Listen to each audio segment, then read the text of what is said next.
El Tiburon Ferran Torres. Il faisait quoi sur le banc? Monsieur Flick, s'il vous plaît. Tonton, avec tout le respect qu'on vous doit. Qu'est-ce que le requin était en train de faire sur le banc? Pourquoi avoir forcé avec Lewandowski? Oui, nous tous, on veut qu'il soit Pichichi, mais on veut plus la Liga. Bas les couilles du Pichichi. S'il prend le Pichichi et on termine deuxième, ça nous servira à rien. Je dis bien à rien. Pourquoi tu as forcé avec lui jusqu'à la fin du match? Alors que le Tiburon devait commencer ce match. Ça, c'était un match pour le Tiburon. Ça, c'était un match où Dani Olmo devait jouer. Franchement, les amis, pourquoi Anti-Flick a forcé avec Robert qui ne nous apportait rien dans le jeu? Pourquoi? Non, mais franchement, les amis, je sens que les Madrilènes étaient déjà en train de célébrer. En fait, ils avaient souhaité croiser les doigts que ce Barça pète. Que ce Barça, oh. Non, votre souhait n'a pas été exaucé. 25e journée, on termine premier. Et les amis, on a senti cette pression sur les joueurs du Barça. Oui, les gars. Les gars sont sous pression. C'est-à-dire, tu vois notre Barça, les joueurs sont incapables de faire une passe simple. Premier mi-temps, tu regardes les déchets, tu te dis, mais ceux-ci-là, c'est ceux-ci-là qui vont aller jouer les huitièmes de finale face à Benfica. C'est ceux-ci-là qui ont terminé deuxième. Tu regardes le jeu du Barça, c'est mauvais. C'est mauvais. Prévisible. Las Palmas qui est dans un fauteuil, qui est en train de dire au Barça, venez, on vous attend. On est là posé. Vous voyez, c'est un peu comme ce boxeur-là qui est très en confiance. Il est là. Il dit,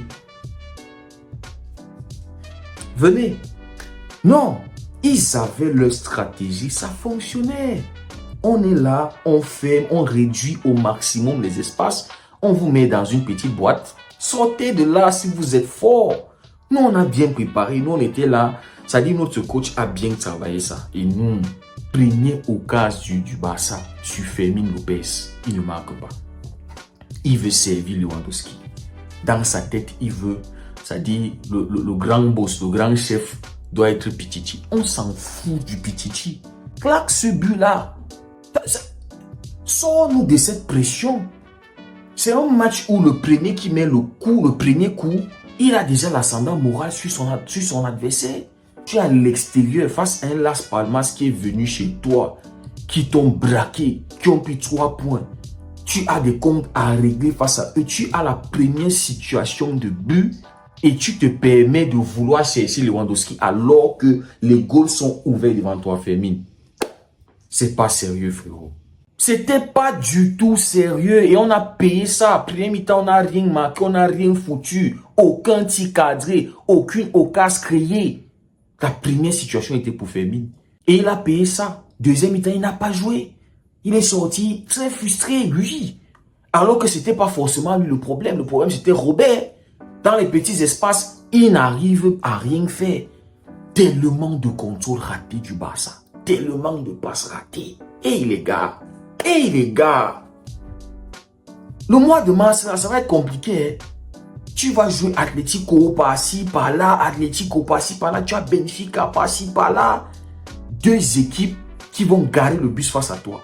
Et qui sont techniquement plus élevées que Las Palmas. Mais tu n'arrives pas à maîtriser le match. Tu n'arrives pas. Alors que ce premier but-là, si tu marques le premier but, déjà tu te dégages un gros bagage de stress, de pression, du fait que tu es premier en Liga. Il faut continuer à rester là-bas. Tu as 14 finales à jouer en Liga. Tu as la Champions League. Ça dit, il y a toute cette pression-là sur les joueurs du Barça, sur les épaules. Et c'est pour ça que je pense que Lamine Yamal, quand je vois Lamine Yamal jouer aujourd'hui, le fait qu'il essaye de porter le ballon, de déstabiliser, de dribbler, d'éliminer 1-2 joueurs avant de trouver une solution. C'est cette pression-là. Le jeu simple de Lamine Yamal, là, il n'y a plus ça. Il se sent désormais responsable. C'est-à-dire, dans sa tête, il veut ces titres-là. C'est ça, tous les joueurs du Barça actuellement, ils visent le triplé. Dans leur tête, ils veulent la Liga, ils veulent la Champions League et ils veulent la Copa del Rey. C'est cette pression-là. Et il va falloir que Anti-Flick cherche le moyen de gérer ça.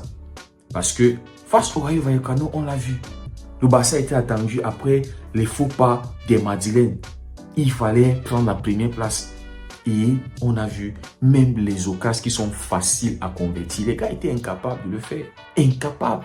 On n'était pas loin de perdre ou de faire un match nul face au Rayo Vallecano. Ce soir, pareil. Tu marques, tu réussis même à... Le premier tir qu'a du Barça, c'est à l'heure de jeu, si je ne me trompe pas. Daniel Olmo qui entre et qui marque. Est-ce que c'est normal, les gars? Oui, on va dire que c'est pas tous les matchs. C'est pas tous les matchs où tu dois être bon, où tu dois maîtriser. Il te faut les 3 points, on retient les 3 points. Oui, mais tu es dans une phase où chaque match où tu joues, tu as des adversaires, de plus en plus tu avances, tes adversaires sont de plus en plus en train de t'observer, de chercher tes failles. Ils sont méticuleux à la manière dont ils sont en train de t'analyser. C'est-à-dire chaque match que tu joues, tu dois envoyer un message positif. C'est-à-dire tu dois mettre un peu plus de crainte dans la tête de ceux qui sont devant que tu dois affronter. Mais ce soir, tu joues face à Las Palmas qui se bat pour ne pas être relégué. Mais tu souffres. Mais ils te mettent en difficulté. Mais ça dit, le piège du hors-jeu, ça ne les perturbe pas. Et ils ont travaillé quelque chose et c'était en train de fonctionner. Ils battaient ce piège du hors-jeu.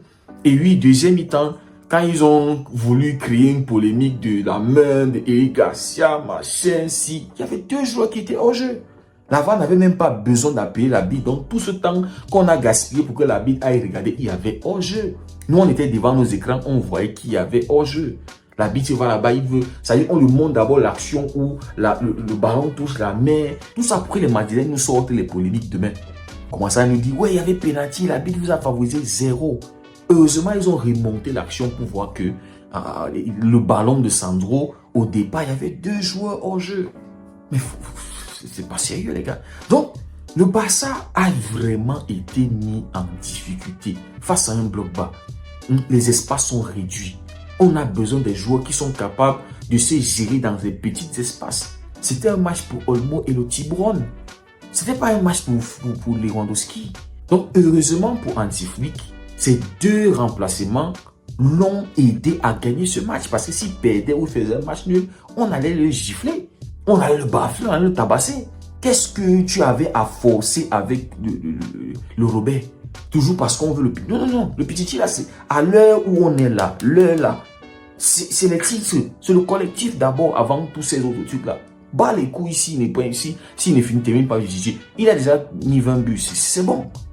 C'est bon pour nous. Si, en fait, c'est les titres qui comptent maintenant, le père.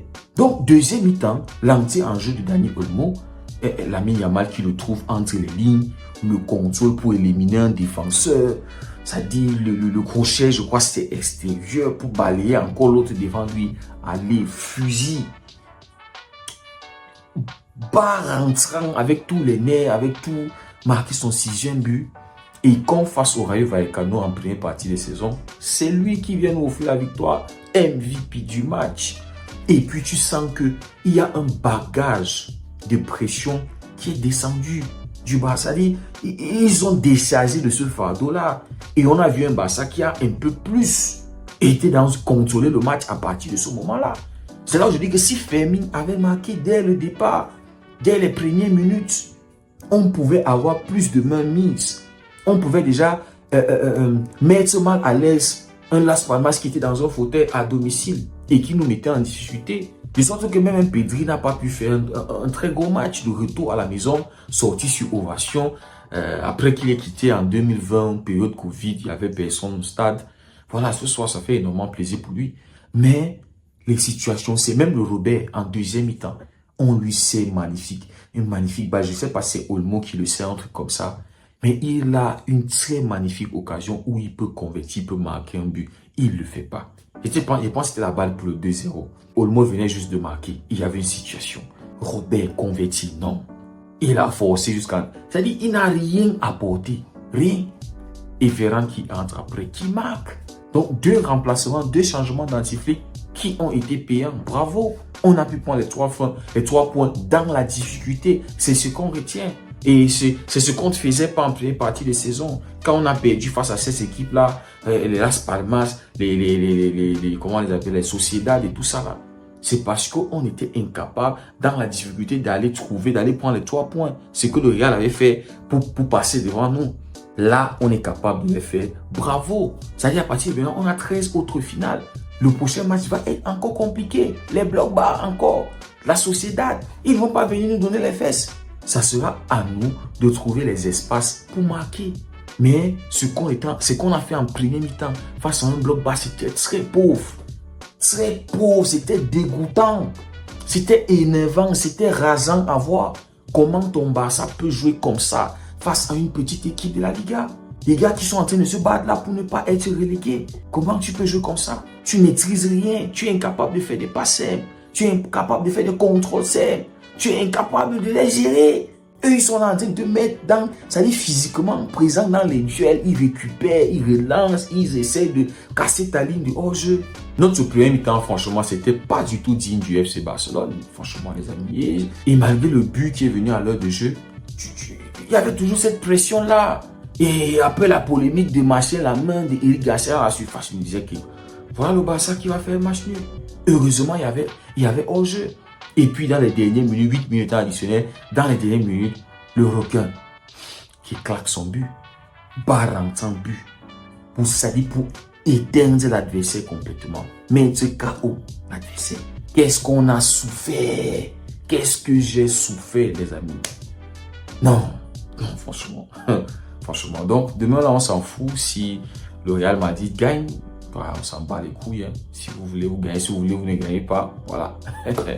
Nous, on maintient notre première place. Mais il va falloir gérer cette pression-là. Il va falloir que les gars, ils se mettent dans la tête que c'est eux les meilleurs. Le meilleur football en Ligue actuellement en Espagne, c'est le Barça. Et il faut que cette pression-là, ils apprennent à gérer ça. Pour ne pas être dans la précipitation, pour ne pas être en train de passer à côté des occasions qui sont simples à convertir. Là où tu dois vite tuer ton adversaire, tu ne le fais pas. Et tu te mets encore plus de pression au fur et à mesure que le match avance. Parce que quand tu ne convertis pas les occasions qui sont concrètes, qui sont simples, que tu devais convertir, ça devient compliqué. Même de te créer avec des occasions qui sont plus complexes.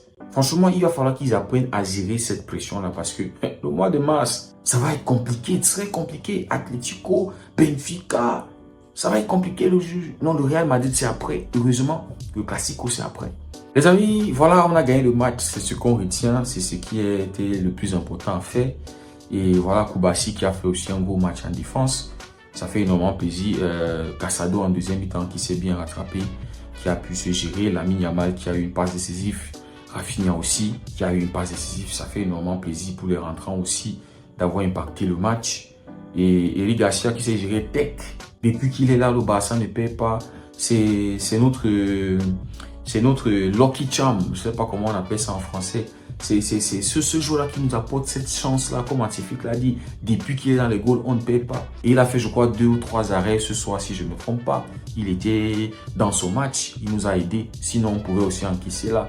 Imaginez dans les premières minutes ou bien en premier mi-temps, tu es tout sur cette pression parce qu'on a vu, Las Palmas nous jouer une ligne haute. Mettre la pression, jouer haute, récupérer. Imaginez que dans leur temps fort là, ils réussissaient à marquer. Ça allait être plus compliqué. Ils allaient défendre tous et ne plus sortir comme ils l'ont fait quand ils sont arrivés à Montjuic. Défendre, aller en contre-attaque, profiter et essayer de marquer. Mais bon, Tech a été bon dans les goals, il faut le dire. Voilà, on a gagné 2-0, clean sheet pour lui. Et voilà, ça fait énormément plaisir. Dites-moi ce que vous avez en pensé en commentaire. Je sais que voilà, probablement vous avez été aussi énervé parce que le Barça produit surtout en premier mi-temps et jusqu'à l'heure de jeu pour voir le premier tir cadré du Barça, si je ne me trompe pas. Merci beaucoup d'avoir suivi la vidéo. Pour ceux qui découvrent la communauté, n'hésitez pas à nous rejoindre, à faire partie de cette magnifique communauté. N'oubliez pas de liker, de partager, ça fait énormément plaisir. Passez tous une très belle nuit, on se dit à demain. Prenez tout soin de vous, que Dieu vous garde.